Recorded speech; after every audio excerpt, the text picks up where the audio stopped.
बहुत बहुत स्वागत है एक बार फिर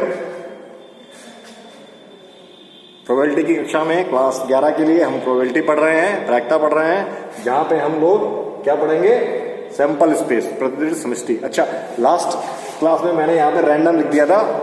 रैंडम एक्सपेरिमेंट होता है, सैंपल स्पेस होता है। मैंने बोला रैंडम सैंपल स्पेस ही था, लेकिन गलती से उसको आप करेक्ट कर लेंगे।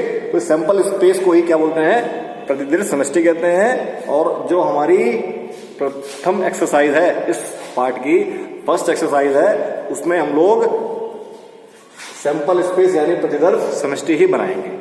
तो देखते हैं पहला प्रश्न जो हमारी एक्सरसाइज है, एक्सरसाइज 1 जो है हमारी, पहला प्रश्न क्या है, पहला प्रश्न है कि क्या पहला प्रश्न है, अ कॉइन इज टॉस्ड 3 टाइम्स। अगर एक सिक्का 3 बार उछाला जाता है, तो देखो अगर एक सिक्का है हमारे पास, 3 सिक्के हम उछालें या एक सिक्का 3 बार उछालें, बात एक ही है। तो अगर ये सिक्का 3 बार उछाला जाता है तो हमारे पास प्रतिदर्श समष्टि क्या होगी। तो देखो अगर ये सिक्का एक बार उछाला जाता है तो या तो हेड आएगा या तो टेल आएगा। ठीक है, ये सिक्का दोबारा उछाल दिया गया, हेड आने के बाद ये सिक्का दोबारा उछाल दिया गया, तो या तो हेड आएगा या तो टेल आएगा। ऐसा ही तो होगा, एक बार उछाला गया, 2 बार उछाला गया, टेल आने पर अगर एक बार उछाला गया तो देखो क्या, या तो हेड आएगा या तो टेल आएगा। ये सिक्का अब तक 2 ही बार उछाला गया है। ठीक, अगर मैं तीसरी बार उछालता हूं तो हेड आया फिर उछाल दिया गया तीसरी बार, तो या तो हेड आएगा या तो टेल आएगा। हेड आया, टेल आया, फिर उछाला गया, तो या तो हेड आएगा या टेल आएगा। सिमिलरली या तो हेड आएगा या तो टेल आएगा, और यहां पे या तो हेड आएगा या तो टेल आएगा।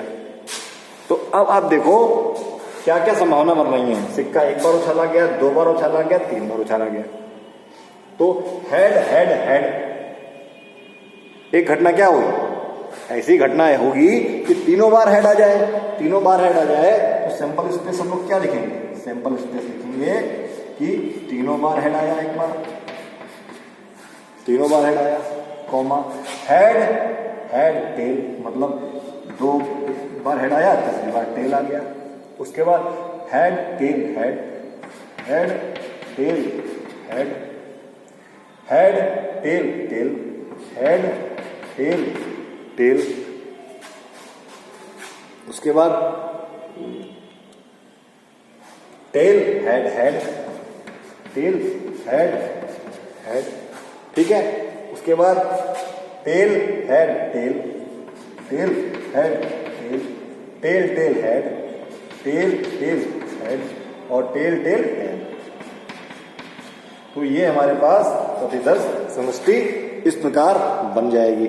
इस प्रकार प्रतिदर्श समष्टि हमारे पास बन जाएगी। ठीक है, आपको ये इस प्रकार प्रतिदर्श समष्टि हमारे पास बन जाएगी। आई होप आपको क्लियर होगा। ये एक तरीका है, इस तरीके से अगर हम एक सिक्के को 3 बार उछालते हैं तो प्रतिदर्श समष्टि हम लोग बना सकते हैं। ठीक है, प्रतिदर्श समष्टि हम लोग बना सकते हैं। चलिए दूसरा क्वेश्चन देखते हैं। दूसरा प्रश्न देखते हैं, अ डाइस इज थ्रोन 2 टाइम्स। अगर मैं एक डाइस को 2 बार उछालता हूं, एक डाइस को 2 बार उछालता हूं, तो देखो डाइस पासा। तो दूसरा प्रश्न में क्या है हमारे पास, अगर मैं एक पासे को 2 बार उछालता हूं, तो हमको पता है अगर मैं पासे को एक बार उछालूंगा, पासे को एक बार उछालूंगा, हमारे पास पासा है, हमने सभी ने लूडो खेला हुआ है, तो या तो 1 आएगा या तो 2 आएगा या तो 3 आएगा या तो 4 आएगा या तो 5 आएगा और या 6 आएगा। हमको सबको पता है। ठीक है, अब अगर पासा हमको 2 बार उछालना है, उसकी प्रतिदर्श समष्टि निकालनी है, तो पासा एक बार उछाल दिया गया है, 1 आने के बाद पासा दोबारा उछाला गया, 1 आने के बाद पासा दोबारा उछाला गया, तो दोबारा से 6 संभावनाएं बनेंगी। मतलब या तो 1 आएगा या तो 2 आएगा या तो 3 आएगा या तो 4 आएगा या तो 5 आएगा या तो 6 आएगा। सिमिलरली 2 उछालने के बाद भी 6 संभावनाएं बनेंगी, या तो 1 आएगा या तो 2 आएगा, 3, 4, 5 और 6। ठीक, ऐसे ही 3 आने के बाद या तो 1 आएगा, या तो 2 आएगा, या तो 3 आएगा, या तो 4 आएगा, या तो 5 आएगा, या तो 6 आएगा। ठीक, 4 आने के बाद दोबारा पासा उछाला गया, तो दोबारा से या तो 1 आया, या तो 2 आया, या तो 3, 4, 5 या 6। सिमिलरली 5 आने के बाद भी हमारे पास ये संभावनाएं 6 बनेंगी। 1, 2, 3, 4, 5, 6। सिमिलरली 1, 2, 3, 4, 5, 6। ठीक है, अब अगर मैं 2 पासे उछालने के लिए प्रतिदीप्त समष्टि बनाता हूं, सैंपल स्पेस बनाता हूं, तो क्या सैंपल स्पेस बनाता हूं तो क्या बनेगी? देखो, मैंने जब पासा उछाला 1 आया और 1 के बाद 1 फिर आ गया। ये 11 नहीं पढ़ेंगे, 11 नहीं पढ़ेंगे, 11 नहीं पढ़ेंगे इसको। ठीक, इसको 11 नहीं पढ़ेंगे, इसको 11 नहीं पढ़ेंगे। 1 और 1 है, आप इसको 11 भी पढ़ सकते हैं और आप इसको ऐसे भी लिख सकते हैं। ठीक है, जैसी आपको इच्छा है। ठीक है, तो मैं ब्रैकेट का उपयोग करता हूं। ठीक, मतलब आप इसको 11 नहीं पढ़ेंगे, 1 और 1, या क्योंकि अगला क्या है, 1 के बाद 2 भी आ सकता है, तो 12 नहीं हुआ, 13 भी आ सकता है। तो मैं कैसे दिखा रहा हूं? मैं दिखा रहा हूं 1 के बाद 1 आया, 1 के बाद 2 भी आ सकता है, 1 के बाद 3 भी आ सकता है, 1 के बाद 4 भी आ सकता है, 1 के बाद 5 भी आ सकता है, और 1 के बाद 6 भी आ सकता है। तो मैं इसको इस प्रकार दिखा रहा हूं ताकि एक प्रक्रिया बनाई जा सके। ठीक है, ये मेरे पास सैंपल स्पेस बन रही है। ठीक, अब जब मैंने 2 उछाला, 2 के बाद 1 आ सकता है, 2 के बाद 2 आ सकता है, आप देख सकते हो। 2 के बाद 3 आ सकता है, 2 के बाद 4 आ सकता है, 2 के बाद 5 आ सकता है, और 2 के बाद 6 आ सकता है। इसी प्रकार 3 के बाद 1, 3 के बाद 2, 3 के बाद 3, 3 के बाद 4, 3 के बाद 5 और 3 के बाद 6 आ सकता है। इसी प्रकार हम लोग 4 के साथ भी बनाएंगे, 5 के साथ बनाएंगे, 6 के साथ भी बनाएंगे। ठीक है, तो टोटल कितनी संभावनाएं बनेंगी? टोटल कितनी संभावनाएं बनेंगी? 4 के साथ भी बनाएंगे, 5 के साथ भी बनाएंगे और 6 के साथ भी बनाएंगे। ठीक है, तो पूरी संभावनाएं बनेंगी 36 संभावनाएं बनेंगी। और ये यहाँ पे क्या बन जाएगा? प्रतिदिष्ट समष्टि। कब? जब हमने 2 पासे 1 के बाद उछाले हैं। ठीक है, 1 के साथ पहले 1 उछाला, फिर दोबारा उछाला, दूसरा उछाला, फिर उछाला, तीसरा उछाला, फिर उछाला, ऐसे 4 आने के बाद भी उछाल सकते हैं, 5 आने के साथ भी उछाल सकते हैं। ठीक है, आइए हम देखते हैं तीसरा प्रश्न, जहां पे एक कॉइन को 4 बार टॉस किया गया है। तो एक कॉइन को 4 बार टॉस किया गया है, तो एक कॉइन को हमने अगर 4 बार टॉस किया है, इसके बाद आप सारे प्रश्न खुद करेंगे। ठीक है, एक तरीका और कैसे? एक तरीका और भी है। एक तो सिक्के, एक तो मैं एक सिक्के को 1 बार उछाला, फिर उछाला, फिर उछाला और फिर उछाला। एक तो तरीका ये हो गया हमारे पास। ठीक है, एक तरीका हम और कर सकते हैं। कैसे? देखो, एक तो ये तरीका मैं करवा चुका हूं पहले प्रश्न में। दूसरा तरीका हम लोग ऐसे कर सकते हैं, एक सिक्के को 4 बार उछालना है। अच्छा, एक सिक्के को 4 बार उछाला है, तो जब एक सिक्के को हमने 2 बार उछाला, तो एक सिक्के को जो हमने 2 बार उछाला, तो हमें ऐसे प्रोबेबिलिटी मिलेगी। कैसे? देखो, या तो हेड और हेड आएगा, एक सिक्के के आउटकम, दूसरे सिक्के के आउटकम, एक सिक्के की घटनाएं, दूसरे सिक्के की घटनाएं, एक सिक्के की घटनाएं और दूसरे सिक्के की घटनाएं। तो जब एक सिक्के की घटनाएं क्या हो गई? या तो हेड और यहां से हमने हेड लिया, एक हेड यहां से लिया, हेड और हेड आया, यहां से हेड लिया, यहां से टेल लिया।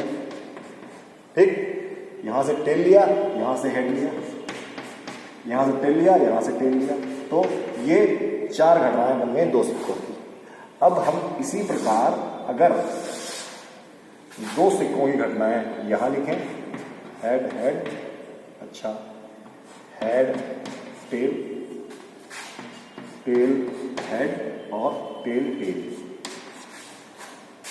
दो सिक्कों की घटनाएं यहां लिखें तो टोटल कितने सिक्के हो गए।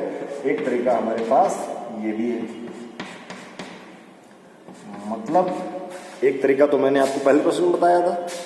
एक तरीका ये है, जब हमने दो सिक्के उछाले तो हमने दो सिक्कों की घटनाएं यहां पे आ गई, वो ऐसे लिख दिया, और दो सिक्कों की घटनाएं यहां लिखी तो यहां लिखी, 4 की आ जाएंगी।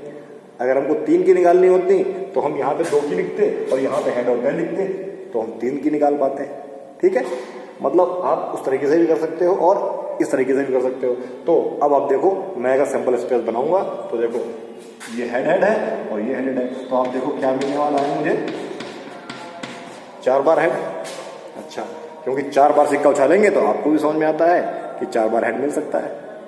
ठीक है, अब देखो हेड हेड हेड हेड और हेड टेल, ठीक, head head tail head head head tail head head head tail tail head head tail tail, ये आपको मिल सकता है ऐसे। अब हेड टेल और head head head tail head head, अच्छा हेड टेल और हेड टेल हेड टेल और टेल, एक हम इस कॉलम में उठाना है और एक हम इस कॉलम में उठाना है, हेड टेल और टेल टेल। तो दोबारा थर्ड रो की बारी आ गई। पहले हमने टेल हेड उठाया, किस कॉलम में लिखा है, हेड हेड, फिर दोबारा से हमने टेल हेड उठाया और हेड टेल, फिर टेल हेड और टेल हेड टेल टेल, उसके बाद tail tail head head tail tail head tail tail tail tail, अच्छा टेल। एक तरीका ये है, आप उस तरीके से भी बना सकते हो। और ये सारे एलिमेंट आप क्या लिखोगे, जब देखो ये तरीका हो गया आपका, ये तरीका हो गया, ये तरीका हो गया। अब हमको प्रतिदीर्घ समष्टि बनानी है। आप ये सारे एलिमेंट उठा के इसमें लिख दोगे आपको, ठीक है, ये सारे एलिमेंट इसमें आप बना के लिख दोगे तो क्या बनेगा टोटल, ये 2 की है, 4 की है। अगर मुझे यहाँ पे प्रतिदीर्घ समष्टि बनानी पड़े तो मैं डायरेक्ट आपको आंसर दिखाता हूं। ये हमारे पास प्रतिदीर्घ समष्टि बन जाएगी प्रश्न 3 के लिए। ये हमारे पास प्रतिदीर्घ समष्टि बन जाएगी, मैंने यहाँ कॉमा लगा दिया।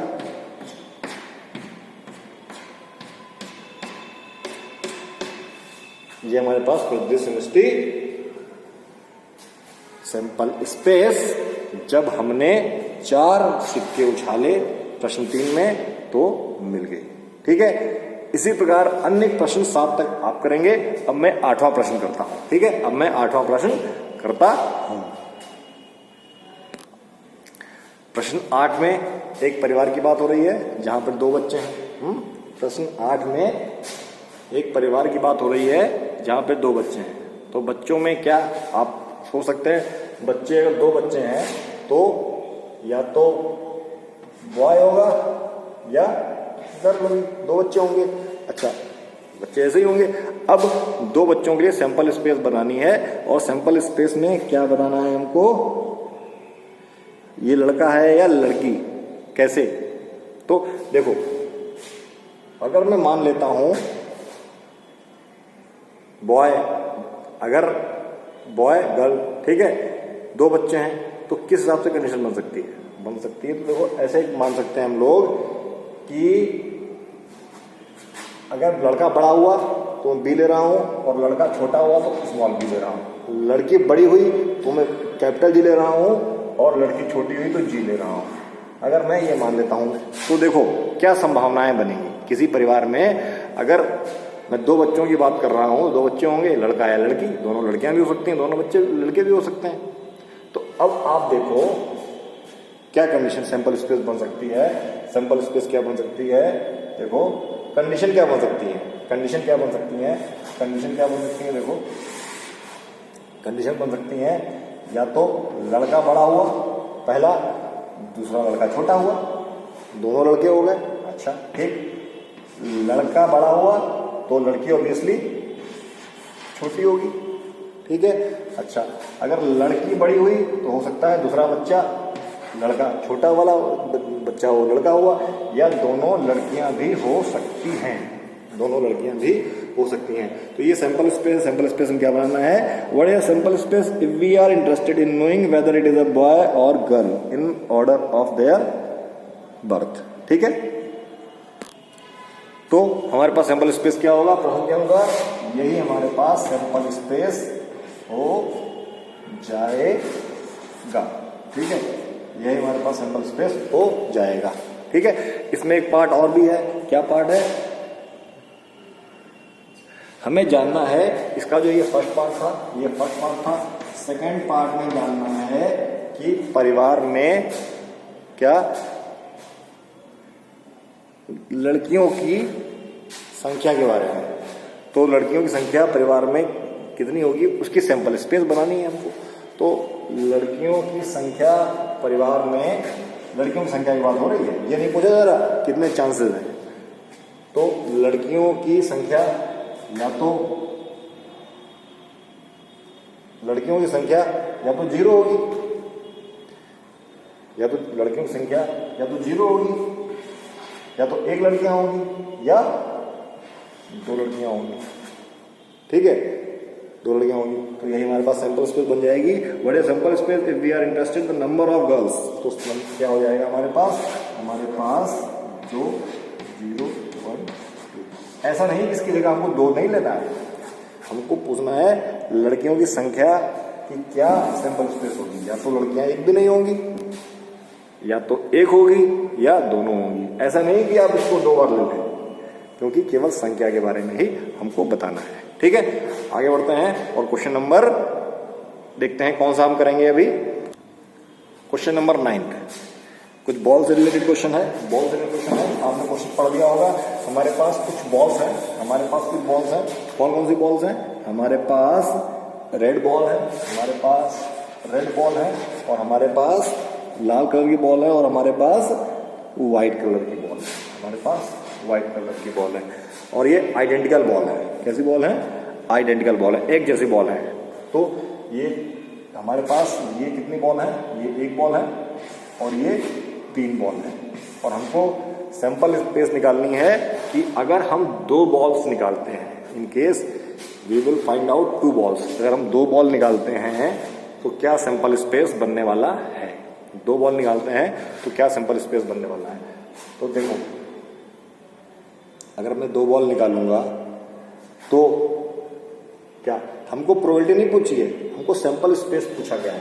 तो देखो, अगर मैं 2 बॉल निकालूंगा तो हो सकता है पहली बॉल रेड आ जाए, ठीक। अगर पहली बॉल रेड आई है ऑब्वियसली, क्योंकि बॉल तो अब एक ही रेड है, अगली बॉल व्हाइट आएगी ही आएगी, ठीक है। अच्छा, ऐसा भी हो सकता है पहली बॉल व्हाइट आ जाए तो दूसरी बॉल रेड भी हो सकती है और व्हाइट भी हो सकती है। तो आप ऐसे भी निकाल सकते हैं, क्योंकि यहाँ पे हमको एरो वगैरह बनाने की जरूरत नहीं थी, क्योंकि हम इसको आसानी से कर सकते हैं, ठीक है। प्रश्न 10 में हमको क्या करना है, हमको कुछ मिली जुली प्रक्रियाएं करनी है। प्रश्न 10 में हमको कुछ मिली जुली प्रक्रियाएं करनी है, और प्रश्न 10 में हमको कुछ मिली जुली प्रक्रियाएं करनी है। क्या प्रक्रियाएं हैं, हमको एक सिक्का उछालना है, ठीक, हमको एक सिक्का उछालना है, ठीक है। हमने एक सिक्का उछाला, अगर हमने सिक्का उछाला, देखते हैं, ठीक है, अगर हमने सिक्का उछाला, ये सिक्का था और सिक्का उछाला, तो या तो हमारे पास चित आएगा या तो पट आएगा, ठीक है। अगर हमारे पास चित आ गया, अगर हमारे पास चित आ गया, क्या है, अगर हमारे पास चित आ गया तो हमको सिक्का दोबारा उछालना है, अगर चित आ गया तो हमको सिक्का दोबारा उछालना है, ठीक है। तो अगर चित आ गया तो हमको सिक्का दोबारा उछालना है, तो जब सिक्का दोबारा उछाला गया तो या तो हेड आएगा या तो टेल आएगा। ये तरीका भी है हमारे पास, और वाला टेबल वाला तरीका भी है। अगर टेल आ गया तो हमको पासा फेंकना है, तो पासा फेंकेंगे, या तो 1 आएगा या तो 2 आएगा या तो 3 आएगा या तो 4 5 और 6, ये इक्वेशन बनेगी। तो सैंपल स्पेस क्या बनी हमारे पास, सैंपल स्पेस हमारे पास बनी क्या, या तो हेड के बाद हेड आया या तो हेड के बाद टेल आया। लेकिन अगर टेल आ गया तो T1, T2, T3, T4, T5 और T6 ये सैंपल स्पेस आपकी बनेगी, ये सैंपल स्पेस आपकी बनेगी। तो ये जो हमारे पास एक्सरसाइज है ये हमारे पास परिदर्श समष्टि पर ही आधारित है। ठीक है, परिदर्श समष्टि पर आधारित है, इसमें हमको केवल परिदर्श समष्टि ही बनानी है। ठीक है, तो बढ़ते हैं नेक्स्ट क्वेश्चन की तरफ। तो इस वीडियो में हम लोग इतना ही रखते हैं। ठीक है, अगली वीडियो में हम लोग बचे हुए प्रश्न करेंगे और जो बचे हुए प्रश्न है आप खुद हल करें। In case if you have got any problem you can ask me any time, you can send message, you can write in comments. मैं आशा करता हूँ आपको वीडियो समझ में आया होगा, क्लास अच्छी लगी होगी और आपने कुछ नया सीखा होगा। तो हंसते रहिए, मुस्कुराते रहिए और अपनी पढ़ाई को सुचारू रूप से आगे बढ़ाते रहिए। Bye bye.